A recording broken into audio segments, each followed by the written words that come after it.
do you think they'd make a Godzilla killer out of that? It's August 1992, just 1 month after Godzilla's attack on Tokyo and battle against King Ghidorah and his mechanical counterpart. The monster's gone missing after the JSDF recovered the cyborg's remains from the bottom of the ocean, trying to use the material left over for a weapon with the capacity to kill Godzilla. They immediately went to work, hiring Americans and Russians to design the offensive and defensive capabilities. The first machine was prototype Garuda, a flying aircraft with excellent ranged weapons, but its capabilities were limited, so they were forced to make another, more powerful robot instead. 4 months later, a meteorite strikes the Ogasawara Trench, awakening Godzilla as well as Mothra and Batra, and the three fight for dominance of Earth. The project was put on hold as they were forced to send resources meant for the project out as cheap distractions as the three try to kill each other. After that horror ordeal went down, they went right back to work. In April of 1993, the UNGCC was formed, and the cyborg was ready, and they called it Mahabali.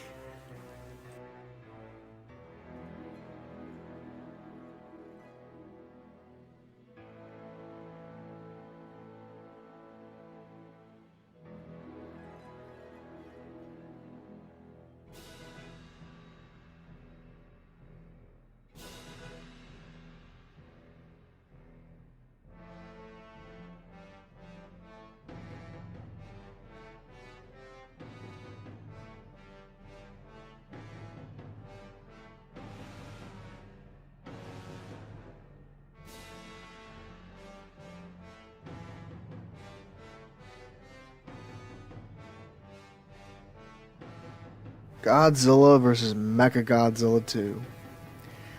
Apparently, this is the 20th film in the franchise, and it was supposed to be the original finale of the whole Heisei area as a whole, due to TriStar supposedly trying to get their reboot released in 1994, which would be the year after the movie was released, which was 1993.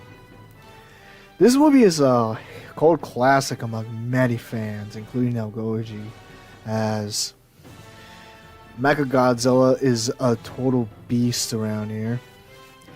The addition of Rodan and an actual Godzilla-looking son of his that does not look like Manila, and the reused score by Akira Ifukube and the sound effects were more than amazing for its time.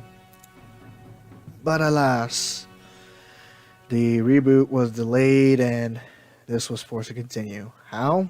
Well, let's find out. May 25th, 1993. 1 year after the start of Project Mahabali, a Garuda aficionado was reassigned from his position and transferred to the newly formed G-Force. Not those guinea pigs from Disney, but an actual squad filled with the best pilots available around the world to combat Godzilla, who has disappeared since Mothra subdued him in December 1992, and it's unknown when he'll make a comeback. With him are Americans, Koreans, and Russians, all tasked to pilot their newly completed Project Mahabali, officially named Mechagodzilla, or Mechagodzilla 2 since it's the second incarnation of the character. In the meantime, a group of scientists head to Adanoa Island in American waters off the coast of Alaska to study an anomaly that wasn't there days ago. A ruined pteranodon nest with an egg of some sort. They make camp for the night, and unbeknownst to them, they're being watched by an old favorite monster of ElGoji's. That's right, Radon. Yep, the English dub actually uses a Japanese name instead of his English one for whatever reason. But he is not happy these scientists are with the egg. At the moment it is glowing red, so he causes a ruckus by setting their camp on fire and causing them to flee. However, there's no escape for them as Radon barely dodges in the nick of time. An atomic beam shot from the water. The tail then slaps and it's Godzilla. Having broken free of the spell Mothra cast on him 6 months earlier, he is angry at Radon for being on the island that he was about to inhabit. Radon reciprocates his feelings and sends walls of water at him, which don't do much. Godzilla makes landfall on the island, walking into the big clearing that the whole cast was a few minutes ago. Suddenly, Radon tackles Godzilla to the ground and proceeds to send avalanches at him to prevent him from taking the egg. Godzilla struggles to fight back as Radon takes his advantage of the air and proceeds to tackle him to the ground, prepared to gouge his eyes out. However, he misses, allowing Godzilla to strangle him, a la Homer Simpson. Radon starts choking on his own blood before breaking free of Godzilla's grip and sending him crashing into a mountain, triggering an avalanche. Foolishly thinking he was done for, Radon didn't anticipate a tail strike that was aimed at him, downing him and stunning him for a few seconds, allowing Godzilla to break free of the rubble and stomp on Radon a couple of times before he tries to fly away, humiliated and defeated. But alas, Godzilla didn't even allow him that opportunity as he shot him down over some rocks, burying him in an avalanche, presumably killing him. While all that was going on, the scientists were able to steal the egg and bring it back to Japan to study it. Unfortunately, unbeknownst to them, Godzilla follows them back as well, roaring in defiance.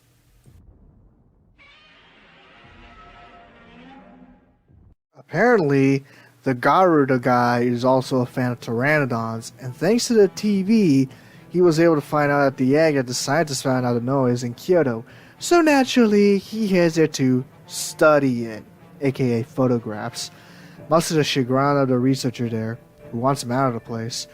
However, he doesn't give up and keeps finding his way in, managing to sneak out some grass from the egg, who he takes to Miki Sagusa, now a soldier in training for her psychic army. Unfortunately for the two, the researcher finds out they stole the grass and orders them to return it. But they instead take it to the psionics center for the children there to sense it. Somehow, it was revealed to be a tune hidden within the leaves, which they played in a recorder at base. Unable to decipher its meaning, the two are left dumbfounded for answers. But on the other side of the country, the egg rattles and shakes, scaring the researcher there. And what she finds inside is a startling surprise.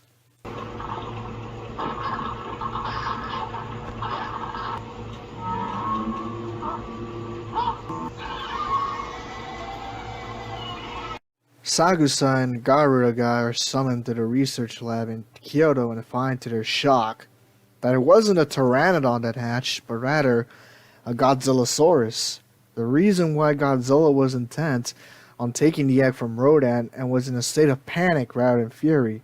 Unlike him though, this guy is docile and non-aggressive, unable to exhibit any radioactive powers. They decide to call him Baby Godzilla, due to his short stature and infant-like behavior. This is proven by him eating the flowers that the Pteranodon guy gave her. But at the same time, Sagusa pulls Garuda guy aside and reveals that Godzilla is here. Sure enough, Godzilla shows up in Mie Prefecture, blowing up a factory and trudging to Suzuka Circuit, intent on reclaiming what he thought was the egg. However, due to Garuda guy being at his destination, his superior was angered and forced to get a backup pilot for the job. After that setback, Mechagodzilla is raised and detached from any supporting equipment and takes off for the Kyoto Mountains, intent on stopping him, with a roar that was only done once. Godzilla, not having the patience, tries to finish off Mechagodzilla quickly, but is overwhelmed by the big monster and his numerous weapons, including the Mega Buster Beam, the Plasma Cannon, and countless missiles that he has, that he began to stumble and fall on his back, allowing Mechagodzilla to beat him senseless. In one of the only shots of the Heisei series, Godzilla bleeds, this time from the shock cables that impale him in the stomach. They then start to shock him to the point where he's fried and foaming from the mouth. However, Godzilla somewhat was able to turn the currents against Mechagodzilla, and he ends up short-circuiting and becomes immobilized. Godzilla gets back up just to push his mechanical doppelganger down, not wanting to finish him off because he has no time to waste. The Commander-in-Chief also wants to get it back out there, but the head of the project rejects it, considering the impossibility of such a task and the insane amount of luck they would have if they made it back to base in the condition they were in. After a brief setback involving jets and masers, Godzilla then arrives at our traveler's guide spot of the video, Kyoto.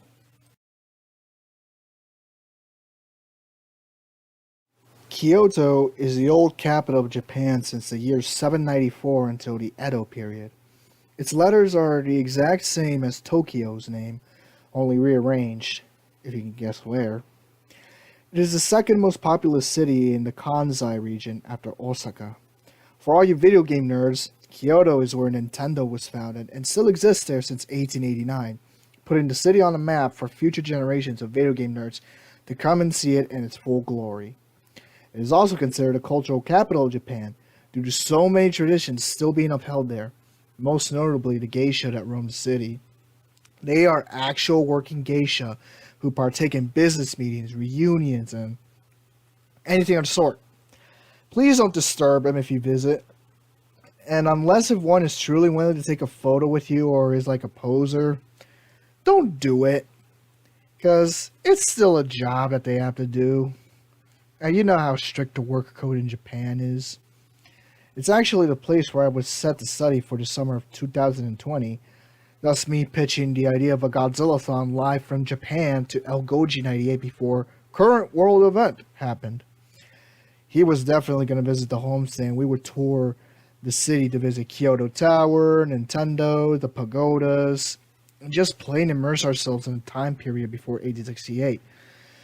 And due to the time period that Kyoto is set back in, like they're stuck in the past while living in the present, it became very close to nuclear annihilation in World War II, as it was a pivotal and strategic location for the Japanese due to war parts being made there. But in a twist of irony, it was the Secretary of War that begged and cried and dissuaded everyone, including Truman, to not use it as a military target, citing not only the cultural significance, but also because he had a bit of personal sentiment due to him going there various times disguised as a peddler. Truman eventually relented and scratched Kyoto off the list and replaced it with Nagasaki, thus sparing it from the devastation and leading to the city we all know today. If there are alternate universes out there, then this outcome would have been completely different. You think for yourselves and guess what outcome that might be. There are actually statues of him and another American under the name of Langdon throughout Kyoto, commemorating their efforts in sparing it from nuclear devastation. Godzilla arrives in Kyoto and destroys it trying to find the egg/Godzillasaurus. He blows up Kyoto Tower, stomps on Kyoto Station, raises the pagodas, and crushes Nintendo off screen. Because you know how Nintendo is with their stuff. He barrels through the city and finds the location of where his egg or kin would be, and proceeds to destroy it in an attempt to locate it. However, the scientists found out what he was after minutes before his arrival, and he sends the two visitors with the baby to the basement, far from Godzilla's reach. After ripping the top half of the building above to no avail, Godzilla leaves, frustrated, angry, but most notably, sad. He was sad and upset that he couldn't find a Godzillasaurus and takes his anger out on Kyoto, destroying the city before returning to the ocean in grief. Godzilla has disappeared into the ocean. Mechagodzilla is down for several months, and Garuda Guy is demoted to the parking garage on June 26th, where he corners one of the heads of the project and proposes to him the reuse of Garuda while Mechagodzilla is down for the count, including a possible dock where it could combine with the repaired Mechagodzilla to double defense and damage capabilities. Realizing the idea works, he is back to his old job on the orders of the Russian American, and with the extra money left over, he builds a Pteranodon robot in his spare time for use in the situation where either Garuda or Mechagodzilla is close to destruction, or to investigate something up close. While showing it out to Baby Godzilla, which has been relocated to the UGNCC with the researcher in tow to keep an eye on him, Miki Sagusa arrives with some of the Sonic Institute students who came to sing a song to the baby. Unbeknownst to all of them, the song they play is the same one that caused Baby Godzilla to hatch out the egg. Only this time, he gets riled up and tries to break the cage to maul them, forcing both researcher and Garuda Guy to hold him back else they get trampled. Sagusa deduces that the song contains a dark power that can be used to power up a living being, or to demonize an enemy. Thousands of miles away, the song is shown to have a critical effect on a long thought to be dead monster. Radon is revived, and is given a new power-up, transforming and renaming him to Fire Rodan, and he heads straight to Japan. Godzilla catches wind of this and angrily begins pursuit of the giant bird, ready to kill him to stop him from taking the Godzillasaurus. Realizing that Godzilla and Baby Godzilla have the same interior systems, they can use the baby as a distraction, where Mechagodzilla and Garuda lure Godzilla into some random abandoned island chain, where they can destroy him from the inside out using the G-Crusher, a missile that can rupture Godzilla's second brain in his hips, crippling him and allowing him to kill the Monster King for good. Sakusa and the researcher object, but the military end up placing them as Mechagodzilla pilot and caretaker for the baby when the plan is in motion. Garuda Guy wallows in pity for the monster, lamenting on how dinosaurs were around for more than 300 million years, while humans were only around for less than 1% of that time. The plan starts with some deviations. The researcher heads with the baby to keep it calm, and it goes off without any hitches until they reach Sendai. Fire Rodan finds their location from Misawa and proceeds to blow up the helicopter and taking hostage both researcher and baby in an attempt to lure Godzilla to kill him. He flies to Chiba, this area 5 miles north of Tokyo, where the famous landmarks like Rainbow Bridge, Tokyo Disneyland, and Chiba Marine Stadium reside. But the Mechagodzilla pilots find out first and proceed to fly to Fire Rodan's location. Garuda Guy and Miki Sagusa join the fight as the former attempts to distract Rodan so Mechagodzilla could fire his Mega Buster, only for Fire Rodan to intercept Garuda and shred it with his bony undercage, sending it plummeting below.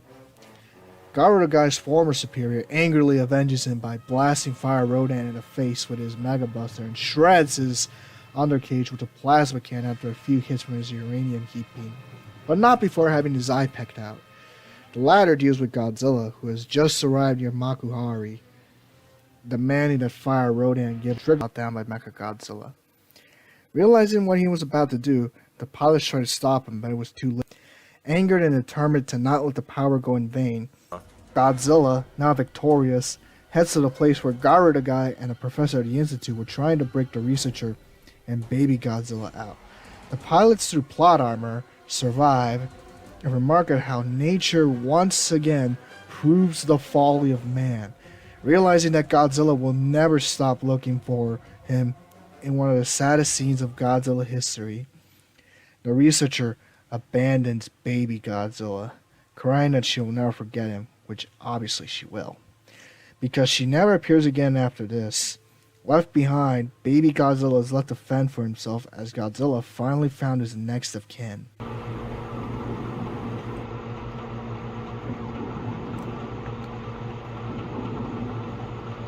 But something was weird with Godzilla. Instead of his usual hostile self, he has a look on his face that is a mixed emotion. Happiness, sadness, and outright anger for all that he has been through to find him, and it has paid off. Sagusa, partially brain dead, was in limbo, and she was able to at least calm Baby Godzilla down and convince him to go to his father, the one who went through hell and back just to get to him. He finally understands and leaves with Godzilla out to sea, beginning the dawn of a new era in which father and son unite to bring humanity a very terrifying future.